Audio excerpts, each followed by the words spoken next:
You are listening to Claret and Blue, an Aston Villa podcast brought to you by Birmingham Live. Hello, welcome back to the Claret and Blue podcast. I'm Dan Rowanson, your host for today's episode, joined by John Townley, who's got to bed at 3 a.m, and Ashley Priest, who got to bed at 3 or 4 a.m, coming back from Leicester. Gents, how are we? We recovered from last night? Not really, no. Getting there, but the win makes it all the more better, doesn't it? All the more sweeter. But yeah, who needs sleep then? How about you, John? Lots of adrenaline, lots of emotion last night on the post-match show. Yeah, I'm totally fine. I'm like wide awake still. I was kind of early, coming at 8 o'clock in my shift later, I'm just going to crash. So I'm not looking forward to that. But yeah, last night was just mental. And yeah, obviously we did the show. It was only like half an hour or so, and there was absolutely no analysis whatsoever. So hopefully we can sort of paint the picture a bit better. And yeah, just crazy night, and yeah, really excited for what's going to come. A little bit more composed this morning, a little bit more analysis, like you said. Ash, I'll come to you first. It's been a while since we've done a post-match one together, so we can kind of link in a bit of Chelsea as well. What's it been like these last couple of away games, being there, being on the road, seeing Emery up close? I know that the Chelsea press box in particular is right up on behind the dugout. What's it like seeing a master at work?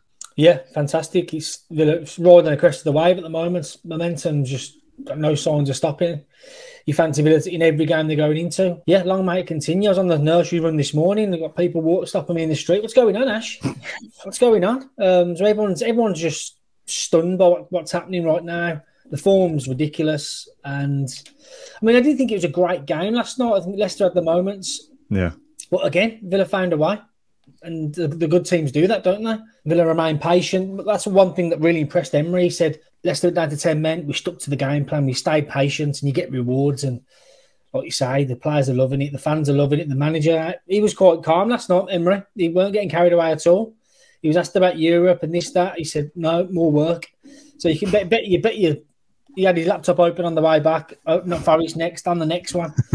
He's very, very, very straight, Emery. He's not very personable in that sense. You try and get a joke out of him, he's straight bat, work. You and me, John, we did a podcast a few weeks ago that feels like if all these kind of little wins start building up together, there's only success at the end of that road, whether it's European qualification or a trophy win or whatever. It does feel inevitable, which is a strange position for any football fan to be in when football isn't as simple as that. This guy will get it right at some point if we give him enough time. Kind of looking ahead of the weekend as well, we can feasibly be in 6th position by the time we then play Newcastle. So with the games that we've got coming up too, it's like we've got to this position that we're in, but we genuinely can make something of the season. And to be, a third of the season was stripped away under the previous management, and to get the position that we're in now, it's I said it was surreal. That it just doesn't feel like it's happening. Probably because we've been 11th for so long, but at the same time, to be in the position that we are, it's I can't sort of get over it. Ash, I think I saw a piece that you'd wrote where you'd asked Emery a pretty straight question of like, how have you done this? And he gave you a pretty straight answer back. But let's ask that question about ourselves between us, because it feels like an impossible job that he's done to go from 17th to 7th place with the squad that he's got. That is, like you said last night, John, one player in the first team, Moreno, that he's signed. The rest of it is a Dean Smith squad and a Steven Gerrard squad combined, and he's muddled them together to go from losing on the opening day against Bournemouth and struggling and being right down there to all of a sudden playing a new style of football and getting results at the same time. It's not like we're playing a new style of football and we're kind of eking results here and there and we look okay. He's transformed the way we play and brought results at the same time in 16 games. It seems impossible. So how has he done it, Ash? Clear communication. He's seen the videos from day one at Bodymore behind the scenes. He's got his clipboard out. You're like, right, lads, this is what we're going to do. This is how we're going to do it. There's some teething problems at the beginning, wasn't there? Players were a bit unsure with the way they wanted to play, playing out from the back. Stuff like that. They've got caught out a few times, but just nailing it, make sure it's right every single time, and the players are buying into it. Okay, the meetings are long and it can be quite a bit long-winded, but the players are all. He said it last night. He said, "What did he say?" He said, "We have to be professional. Football's a serious business. You're at a club like Villa now, and we're going to get down to work. You're either with me or you're not." And I think you've got a couple of good people there: Mings, Konsa, McGinn, Watkins. They all want to work. It helps having that type of character within the dressing room. The senior folk there, that helps. They're all behind the manager. Then all the others will come as well, like they're doing. And you've seen the scenes last night in the corner. Everyone's together. Like I just said as well about changing the style of play and getting results at the same time. If he'd come in and said, no, we're going to do this, we're going to play this way, this is kind of my way or the highway, and it didn't work, or it hasn't worked so far, you then have these kind of people in the dressing room, or you could have people in the dressing room think, what's this guy like? He's done well elsewhere, but he's come here and said, we're changing this, and this, and it's not even working. I mean, obviously it helps that we've got results as well, but the players have to buy into that. It does feel this kind of like siege mentality. It's Aston Villa versus the world. We're all in this together. We're going to fight for each other. We're going to work hard. And it kind of all culminates last night in those celebration scenes at the end, dancing along with the fans, Bertrand Traore up on Emery Martinez's shoulder. Like, you just love to see stuff like that. John, same question to you. How has he done it? What's he physically done? What's he changed? I mean, the obvious stuff is obviously the system, the way that we're playing, how we are keeping clean sheets. Obviously not last night, but I thought that was a really good goal actually from Leicester. Yeah. I know Young probably should have taken him out, but in that split sort of 2 seconds where Barnes is sort of rinsing him down the line, it's difficult to sort of say. And it was a really good finish too. Almost not an unstoppable goal, but you know, if that's the one goal that we can concede from open play in 6 games, then that's quite something. And if you're going to keep clean sheets and be solid at the back, away from home and at home, it's more likely you're going to win most of your games, isn't it? When Ollie Watkins is in the form that he's in. Buendia, I think, has been very good over the last few games as well. John McGinn, obviously, coming back to the player that we know he can be. So, in simple form, I think that's sort of the crux of it. We're solid and we look very difficult to beat. You said it before, but if you kind of sort of put yourself in the opposition's shoes and, you know, you have to play Villa, the one thing that you think straight away is, oh, well, they're difficult to beat. Almost like Newcastle in a way, because they don't concede many goals. They don't lose many games. And under Emery, we've been exactly the same, barring that one game against Leicester. Arsenal, we shouldn't have lost that game, and they're the best team in Europe at the moment, arguably. Man City as well. Anyone can be 3-0 down at the Etihad, and we sort of held our own in the second half and won that second half 1-0, I think. Sort of the small wins. But yeah, since he's come in, he's obviously changed the system. He's got the best out of the players that are playing, not just in a way, you know, in terms of tactical, but they're all confident as well most of them anyway. Like Watkins to do what he's doing it's mad. Obviously, those players have had confidence previously, but it's almost like they have a sort of swagger about them now. I think he said Watkins, he wants to get like 20 goals. And imagine saying that previously. You almost sort of saying that target, and if you don't achieve it, he'll be disappointed with it, which is mad. So yeah, he's getting the best out of the players for different reasons. Tactical, they're all confident as well, and that's the sort of, as I say, I think the simple sort of look on it. But we're winning in different ways as well, which I think is really important. Over the last 6 games, we're beating opponents that are all different too. Like that Leicester game, I don't think, you know, as Ash said, it wasn't a great game, and I think a draw probably would have been about fair result. And you look at it and think, all right, 6 unbeaten, you know, you take that what you can on the road, because those teams at the bottom of the table will start to win points now. They can't be, you know, losing every game. Over the last 9 games, they will start to win games that you don't expect, and that probably would have happened last night if we weren't a team guided by UNAI Emery and 6 or 5 beaten coming into the game.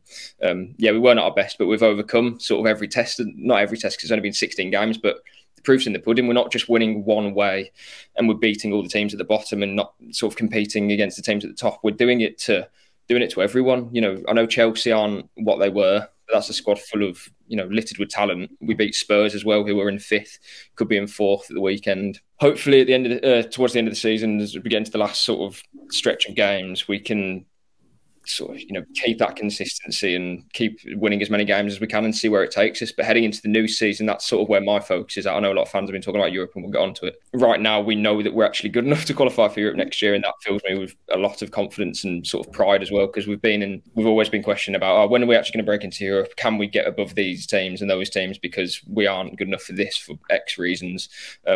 But now we're that team that everyone looks at and thinks, oh wow, Villa are suddenly 7th and they should be feared. Again, there was a point this season where we did a very downbeat podcast towards the start of the year, and I said, I feel there's like a massive disconnection with the club. Like, I think it was during the transfer window. I was like, sign who you want. Like, I'm not even excited anymore. I'm just not bothered. I feel apathy towards it. And a lot of people agreed with that kind of viewpoint. That was this season. That feels like years ago, because it's a totally opposite feeling now with the club. It feels like the owners, the board, the manager, the players, the fans were all kind of in this together. Like I said before, this siege mentality that it's us against the world. And if you don't fancy us as an outsider or national media or whatever it might be, then yeah, so what? We'll just keep flying under the radar and doing our own thing. Similar to what you said, John, that a few episodes ago about our away form being better than home, and how that doesn't worry you because sorting out your away form is a harder thing to do than sorting your home form. It's almost like, well, if we don't get to Europe this season, it's still encouraging because it proves that we could physically do it. We are good enough to do it, and with a couple of additions, again, you almost have this inevitability to go, well, we'll do it next year instead. Then it's almost like cocky arrogance to go, oh yeah, well, we'll just do it next year. Yeah, and the thing about he's added well 2 players. Obviously, Duran is a sort of a squad player at the moment, and does make an impact when he comes off the bench, by the way. But Moreno to be the only player that's come into the 11, and he hasn't bought. You know, I think we were interested in Gendouzi or whoever it may be, Nico Williams in January. If we bought those players and they were playing well in this team, you'd be saying, oh, well, that's probably the main reason why. That's what you put it down to, wouldn't you? But no, we didn't buy those players and we're still in the same position. This is the group of players who were, you know, most of them were signed by Smith, actually, if you think about it, because Kamara weren't playing. Carlos weren't playing yesterday. Obviously, we didn't have Augustinsson and Bednarek or Dendoncker weren't playing. So that was basically a Dean Smith team in many ways, apart from Alex Moreno. And yeah, the sort of journey that they've been on at the moment and will be going on, that's what's going to sort of keep those players at the club as well, because we've been saying that too. Emery, Martinez and Watkins, they need to see it to believe it. And so do us fans, I think, as well, that we actually are going to get Europe at some point and it's not just talk. And quickly on the point you mentioned earlier about the players sort of buying in, I think when someone like Unai Emery comes into the club, there's no like that manager is now the most important person at the club, and I think that has to be the case for a club like Villa. You need that figure, I think, like Dean Smith was, and those players, if they're down tools, well, the manager's not leaving. You'll be the one that is going to be left behind, basically. So for your career, you need to make this work for you, and Emery will give you that chance. So yeah, that's the sort of feeling I get from the players as well. They want to work for Emery, not just because he's an incredible coach and that we're going places, but actually, if you're not working hard enough, then you're just not going to be in the team, because that's what you have to do. That's a sort of minimum requirement under Emery, to work hard and take on his instructions. I'd love to be a fly on the wall in those Bodymore meetings when they're going all these the tacticals and the shape and whatnot, and how in depth they are with video analysis, because you hear a lot of stories from various Premier League clubs about how all these prima donna players are like children and they can barely sit still for 5 minutes. I can't imagine that being the case at Villa, but obviously you never know. But once the manager starts backing up his kind of long meetings by getting results and propelling you up 10 places in the Premier League in 16 games, you kind of sit back and go, well, I'll take those long 3-hour meetings because we're actually very good at football and what he's trying to do is working. Ash, how much of the recent upturning form comes down not just solely Ollie Watkins, but Ollie Watkins kind of getting his finishing boots on over the last 2-3 months or so, that we're still creating a lot of chances like we were before, but it would always kind of fall to Watkins, and we've talked loads of times about if he gets a chance one-on-one, is he going to score? Not so sure. Now, more often than not, if Ollie Watkins goes through one-on-one, you think, well, yeah, he's going to score from here because he's so confident and free-floating. He's on 3 goals in January. He's on 11 now. And we said, let's set him a goal target. If he can get to 14, that's probably a good season. He's come out now before last night and said, I want to get 20. With 9 games to go, you almost feel like, how many can he get? Yeah, he's been a massive part of it. Watkins looks a totally new, different player. I mean, he had no right to score that goal last night. He bundled 2 out the way, rolled it in. So much confidence at the moment. And yeah, some telling comments from Emery after. He loves working with strikers. He sees them as a little project. And Watkins is the latest one who's blossomed under him. I mean, he's telling Watkins, just stay up there and be between the posts. And yeah, he's like a new player now. I mean, wasn't that long ago we was writing Watkins off, Mings, McGinn, they're all finished. But look what he's done with them, the manager. He's got him in. And he's improved them instantly. He wants to become a 20-goal a season striker. He said that last week. So he's one of the, I think, Emil McGinn are probably the best one at the moment, thriving under the manager. And like you say, look, the manager demands respect. His CV demands it. That's what happened when he came into the club. And people like Watkins and McGinn are thinking, okay, I can really make myself something here. And that's what they're doing. So, yeah, Watkins has been huge. And like you say, I'm backing to go close to that 20-goal mark with 9 to go. I think, yeah, I do think just if he breaks his season tally, that would be great. Because that's, I know there's 9 games or 8 games left. If he continues the form he's on, then all of a sudden he's breaking records like every game. Because was it the first player since Aguero or something to score 6 in a row away? Yeah. So if he gets to 20, then he's probably going to break that record, like, of all-time Premier League players. So let's say 15. I think I know that's only 4 more, but I think Villa do have goals from elsewhere as well. It's not just the Watkins. I know obviously his goals have been very important, but I think across the team you've got players who can chip in and methods of scoring. But yeah, Watkins just the improvement, and it's just subtle tweaks I think to his game, because we all knew that he had something there. It was obviously his finishing wasn't perfect every game, and it still isn't. But if he's going to get 3 chances and he takes 1. Well, there you go. There's his goal. And as I say, we're not completely reliant on him like we were like a Benteke. We have players in quality around him to make the difference. Sorry. Like that, as Ash says, that goal that he took, that wasn't easy at all. He made it look easy. It was obviously a free ball from Wendy, which was good. But he's not quick, Watkins, don't get me wrong, but he's not blistering, in beyond pace like Jamie Vardy was 5 years ago. Obviously not last night. The finish was excellent, closed down by 2 players, just scuffs it into the corner, brilliant. And then in the last minute as well, we should probably touch on obviously the penalty incident. Actually, we should probably say sort of a big pat on the back for Watkins, because that's probably a goal if he's not in the right position, getting his body in the way, sort of saving the 3 points to some extent. Yeah. I don't think we gave it enough credit last night, John, when we were delirious with the result. It's almost just like, it wasn't a penalty, we move on, but it was a good bit of play by Watkins to get back.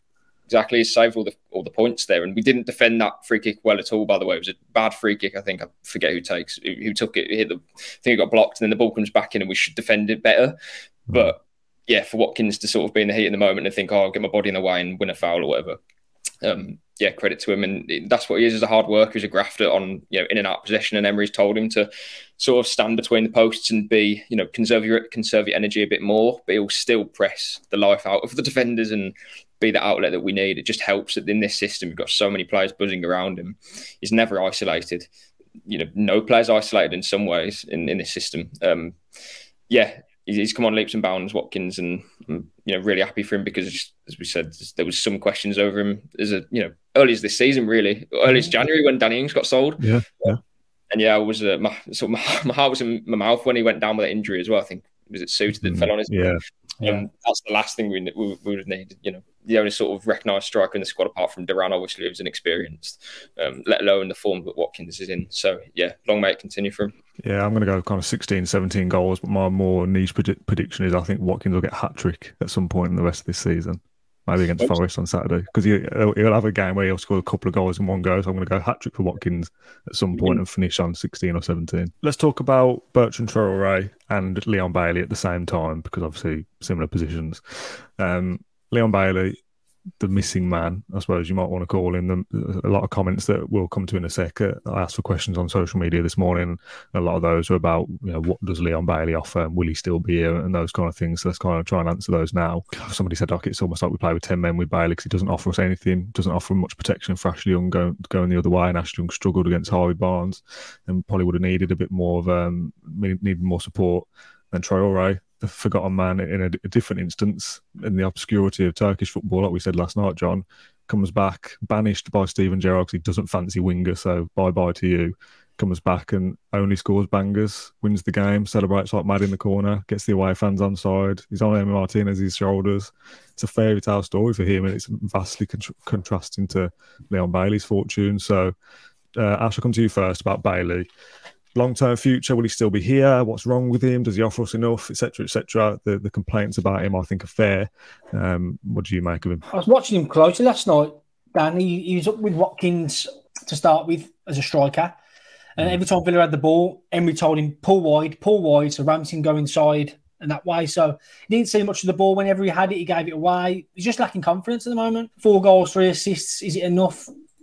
You'd say no for a player of £30 million worth. So he just needs, I think he needs to come out of the team for a little bit. Maybe a few bright cameos off the bench, try and nick a goal when you come on and make an impact that way. I think he needs to come out the 11 for a little while and try and build his confidence back up and come on and be a match winner one week, and then you can start with your form. But time's running out now, isn't it? You've got 9 games left. I think his future will be assessed in the summer. Maybe interesting if Villa get Europe with a keep holding him for a bit of depth there. It'd be interesting to see. So I think he's on notice. I think that'd be fair to say. I think Emery's looking at him closely. I think Emery trusts him. I think he played him against Man City. He played him against Everton, coming against Everton. He was first. He's played a lot of games under Emery. Started a lot of games, which if confidence is a problem, that he can't kind of play himself into form. You can't argue that he hasn't had the opportunity to do it. So, like you said, it's almost kind of the opposite. Get him out of the team instead, and maybe bring him on to do something and to get the confidence back in. Because keep playing him when he's clearly struggling. He's not been able to play himself into form, so he is a passenger. I was speaking to some analysts again recently, and they like Bailey's pace on the break and on the transition. So it's a kind of word that they're using. But yeah, just not happening for him. The little moment he's getting away from a player, his shot or cross is getting blocked. Yeah, I'll take him out the firing line for a little bit and bring him off on the bench when it's all rosy. Try and get a goal, build that confidence back up. But yeah, he's struggling at the moment, and I think everyone can see that. He's out of confidence. He seems to kind of be doing the same things each game. He receive it wide, try and take someone on. He can't. He comes back and either gives the ball away or just sort of retains possession perhaps, but there's no sort of end product or sort of threat really. I would say it's quite easy to just isolate him in a game, and I think there's times where some Villa players will kind of go to build up down his channel and then almost not think twice, but it's not quick enough for him to make an effect in the game, because I'm not sure if they quite trust him to, in this moment, be the player that we need to sort of unlock a defence and be on top of his game. It's difficult. I mean, you're right, time is running out. We have 9 games left of the season, and while he probably does need to come out of the team, it's just difficult because if he comes out now, you must feel like, well, when's he going to come back in and make much of a difference that's going to, I think it's one of those where I'm a big advocate of, we need to improve the squad, but by doing that, you need to improve your 11, which improves the bench, basically. So I don't think anyone's calling, or anyone should be calling for us to sort of all of a sudden sell 3 or 4 players out of the team, because then we're just left in the same position as what we are this season when you look at Watkins when he goes down and you think, oh, well, we have no striker, especially next year when we're going to try and win both cups if we can, I suppose. Maybe we'll be in Europe. You need players in your squad, and I think it'll be more of a case of what does Leon Bailey want to do with his future, rather than, I'm sure he'll stick around if he wants to, basically, put it that way. If he wants first team football and playing every week and maybe returning to the Bundesliga, whatever it may be, then there'll be a sort of a conversation and negotiations to be had. But I think if he's happy to stay around and be a squad player and fight for his place, he'll stay. And I'm fine with that, because you do need those players in your squad. We don't have, apart from Traore, who, again, we don't know if he's going to be here in the summer. We don't have that pace or that player who can do what he can do in a transition. I'm sure we'll have that in the summer, and maybe Nico Williams or something similar. But I do think you need squad depth. And again, looking at the bench yesterday, we had Seb Revan, 2 goalkeepers. So I don't know. He has disappointed me in patches this season, Bailey, but I do still think there's a player there. And like the moments that he kind of brought against City, probably should have scored a few goals against City actually in the home game, and Gerrard. The moment against Leeds as well. He does have that in his locker, and he had a really good Bundesliga season before he came to us. So there is something there. It's just that at the moment it's not working for him at all. Whether that's not fitting into the system or it's confidence, maybe it's a mix of things. But I don't think it's worth, again, sort of saying, oh, well, if this player isn't in form, if he's not good enough, then we need to sell him straight away. Football doesn't work like that anyway. Emery's given him a chance, and I'm pretty certain that if he didn't fancy him, he wouldn't be playing. That miss against Wolves as well. You almost needs Leon Bailey to have that Bertrand Traore hero moment, that he's the one on somebody's shoulders. He's the one that gets the fans off the seats at the end of a game. But it doesn't look like that's going to happen anytime soon, unfortunately for him. Flip side then, Bertrand Traore, the hero from last night. Like I said before, only scores bangers. The goal, Ash, unreal. I looked up and I was just in the ball flying. Went, what's going on? Oh my goodness, Bertrand. Incredible. So pleased for him. You can see how popular he is, can't you, Dan? With the videos and the messages. So Grealish sent him a message this morning. So popular. You think left field opinion here with no insight whatsoever? Do you think the players maybe felt he was harshly done by Gerrard and think he's back now, so let's support him? I think so, Dan. Yeah, I think you're reading between the lines. I think that was the case. I spoke to Bertrand Traore last year. I had a meeting with him. I think he had a mutual friend in town, and he spoke to me about his disappointment of not playing, not being given a chance in Gerrard's system. And he sat on the bench for a long time. A few inside the club were unhappy. He's coming back injured from international duty, but it wasn't his fault really. And he was desperate to be a hit at Villa like he was in that first season. He was brilliant. I remember Jack Grealish speaking so highly of him. Technically one of the best at the club at the time. There's a player there, Dan. There really is. I think he's been unfortunate. And just look at the love for him last night from the dressing room. That says a lot, So the fact he wanted to come back in January, jumps at the chance to come back. Emery, football obsessive. He's watched him a lot. I said, any chance you fancy coming back? I'll work with you. And Troy jumped at that. So I'm chuffed for him. It was, a real nice moment for him. He's had it tough of late. He was banished away from the first team, I think, and he's had a hard time of it. Went over to Turkey, come back, and it's just all come together last night in that moment. It's one of the moments of the season. I think we'll look back in the review and we'll say, remember that at Leicester? My God. I read a question from Ryan on social media this morning. This one specifically for us because you were in the stadium for both. So we've seen them both since, but you were there in person. Traore's goal or McGinn's goal, which was better? Better goal. I'm going to go Traore's because McGinn's took a nick. I don't know. Traore's on a plate though. If you think about it, Ndidi's just passed the perfect way to pass into Traore. It's on his left foot. You saying it was easy? Ash could do that with his left foot. On my right foot. And Power League. I've seen him nestled into the top corner as well, Dan. So McGinn's moment seals the game. His first goal in nearly 50 games. Yeah. That's mad, isn't it? That seals a big win. And then Traore's, he's just the match winner. Because it's Traore, I'm going to go Traore. Okay. And the manner of it. Yeah, I'm going to go Bertrand. There's a comment from FG10, John. He says, where do we put Bertrand Traore's statue? Just a mental moment. I think that's why I was in shock for it was about 3 hours after our podcast. Midnight, saying I'm sat in the same position as when we left the call.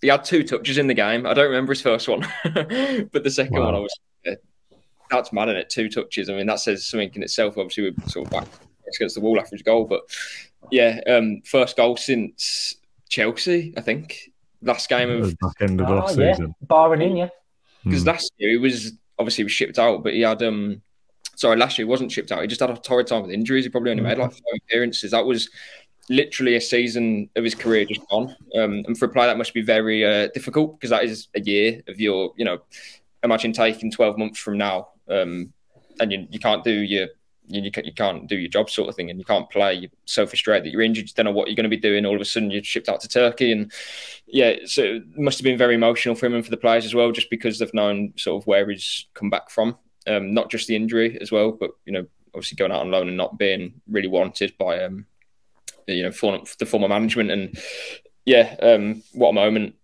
His compilation is insane. Add that goal to it. It's 2 minutes long now. Made up for him. Incredible moment. And you get those moments in maybe once a season. I don't know.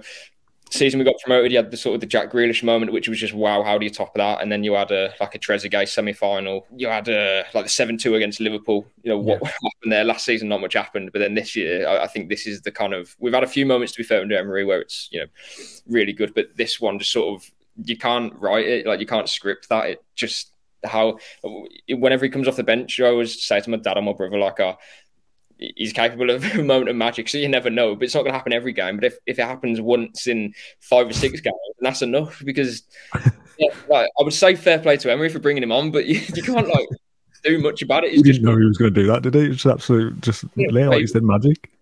Yeah, moment of magic, and we know he's capable of it, but. Obviously, if he did that every game, he'd be playing for Bayern Munich or Barcelona or whatever Real Madrid. So, it's bizarre. And I don't know what his future holds at Villa, but if I was a club that needed someone, or if I was a Premier League club that's got, a Nottingham Forest, they sign everyone, I'd be looking at Traore because he's a maverick. He can pull off moments like that, can't he? And really good player. He doesn't get the credit he deserved when, as Ash mentioned earlier, that season that he come to the club, I think he had double figures for goals and assists combined, which is really good for a winger. Probably the first Villa winger to do that in some time. So, underrated player. And, what a moment for him. And you fully deserved it after the sort of year and a half that he's had. There's a question from Sanj on Twitter that I had this morning. It's a kind of 2-part, a question and a kind of opinion that I think we said last night about that last night felt like a bit of a turning point for something. I don't know what that is yet because we haven't got into the future yet, but you look back at Rotherham in the promotion season as that was the moment when we kind of everyone knew this is the thing, and this is what Sanj says. First part we'll come back to in a sec. Can we please extend Unai Emery's contract? He's the real deal for us. A magnificent start to his career here, and you can tell the players are dialed in. Last night it felt like Rotherham away in terms of momentum shifting an entire club and a fan base. Can we dream? Ash, do you get that same kind of sense that, yes, we don't know what the turning point is for yet, whether it's qualification for Europe this season, but if we did get into Europe this season, I think you'd look back at Chelsea and Leicester and go, that was the moment Villa knew they were going to go on to do it. Yeah, the penny dropped at Chelsea and would have started that run. I think that would be fair. Yeah, like John said, it's that moment, and that Traoré moment was one last night. They could have a big sign if Villa do indeed qualify for Europe. I think they will. Yeah, Emery, I mean, he's got to be up there, candidate for manager of the year. I think probably Arteta will probably get it, or De Zerbi, but what he's done in 5 months is incredible. So, yeah, we're all set up for a fascinating 9-game running now. There's 7 weeks left of the season. I think other than Forest and Wolves, we played the other 7 games against teams around us and above us, which is fantastic. So, the ball's in Villa's court. Can they continue this run? On Emery's contract, is it possible? I mean, obviously it's possible because the club can do what they want, but would it be silly to offer him a new contract so soon? I mean, it must be the fastest a manager would ever get a new contract, but because there's been so many managerial changes in the Premier League this season, the transformation that Emery's done, now I'm not particularly scared of losing him. I know there's a few question marks saying, would Chelsea come over and grab him, and would he be interested in a club like Chelsea? First of all, my opinion to that would be no, because Chelsea are a circus. He wouldn't have anywhere near the level of control he would have at someone like Villa. He seems to suit the kind of underdog, to put it in air quotes for the listeners, that is kind of going to be around mid-table, pushing up, rather than be expected to be winning trophies all the time. Obviously, that would be the ambition for Villa, but the expectation isn't for us to go and win the Premier League next season. So I don't think he'd be interested in a move to Chelsea, and I don't think he'd abandon Villa at this stage either. He doesn't seem that kind of character. But having said that, what a statement of intent it would be for us as a club to come out at some point, maybe at the end of the season, and go, right, we know you're here till 2027 or whatever the contract was initially, but we value so much and we want to make the statement to the rest of the league, hands off, here's another new deal for Emery. Would that shock either of you? I mean, he's the highest manager in the club's history, Emery, and Villa paid 5 million to get him out of his Villarreal contract. Would it surprise me? It wouldn't, no. I don't think it would. I think they'd look to do it at the end of the season, should they secure European football. Yeah, I wouldn't put it out the question, no. I think probably too soon, but as you mentioned, the terms that he's on, we must have paid him a good amount of money, or not just the money, but everything, the benefits and whatever it may be. That contract must have been something quite good anyway, just to get him over here in the first place. So I don't know how much more we could sort of do right now, because you almost don't want to give him too soon, because then all of a sudden, if we're in, dare I say, at the top 4 or something in Christmas next year, give him a new deal. Like, there's always going to be more. So I think I'm sure he's happy enough on the contract he's on now, and there's a massive project for him. This is his, not redemption story in the Premier League, but I think for Emery, it's not about the kind of the monetary value or whatever it is. I think for him, it's proving people wrong again. And when we spoke to Gallagher, who knows him quite, not personally, but well, I guess he does actually. That was his thing. It was like he wants to come back to the Premier League for the right project, to make sure that it's the right sort of project to put himself back in, change his perception of what people thought about him, because he did it so well in Spain, and he did it well with Arsenal, considering what was going to come after him for a period of time. So this is his thing. We've given him an opportunity to rewrite his sort of story, I suppose, in English football, and he's doing that. And I think for him, that's enough. Yeah, we can give him a new contract, but I think there could actually, funnily enough, be bigger things coming our way in the next year or even 2. And if he's got a 4 or 5 year contract, we'd probably have to give him 4 or 5 more extensions if we give him one just for getting placed, the sort of the morning after. But yeah, there'll be an extension or a bonus or whatever it is soon enough, I think, whether that's in a year or something, as long as we continue to sort of, mount the sort of charge that we're doing on the top 6, or who knows, it could be even better. I feel like Newcastle and us were very similar trajectories in terms of they started from the bottom, then they got into the top half. I think we were just above the bottom, and now we're trying to get into Europe. And looking at what they've done this season, we can do that next season, I hope.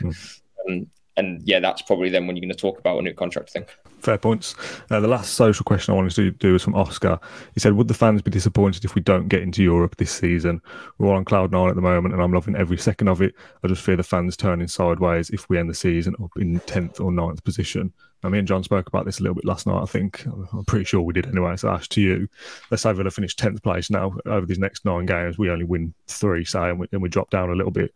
Would you see that as a disappointment, or is that still a good season considering where we were? I think it will be seen as a little bit of a disappointment because you always wanted more as fans. Yeah, I mean, if we do finish 10th, it'd be massive missed opportunity. I thought it was going to be that way last night, given Villa dropped points against Leicester at home, drawing last night as well before Traore's strike. You're thinking, is it too much to ask for now? But I think Villa fans will be a tad disappointed, yeah. How dare we, really? It's by no means an easy run, but you do just kind of feel like whoever Villa play, especially with Emery being this kind of like cup specialist, treat the last 9 games like a cup game. It's a one-off game. Anything can happen. You kind of, if you set it right for that opponent, it doesn't really matter about the season form or whatever.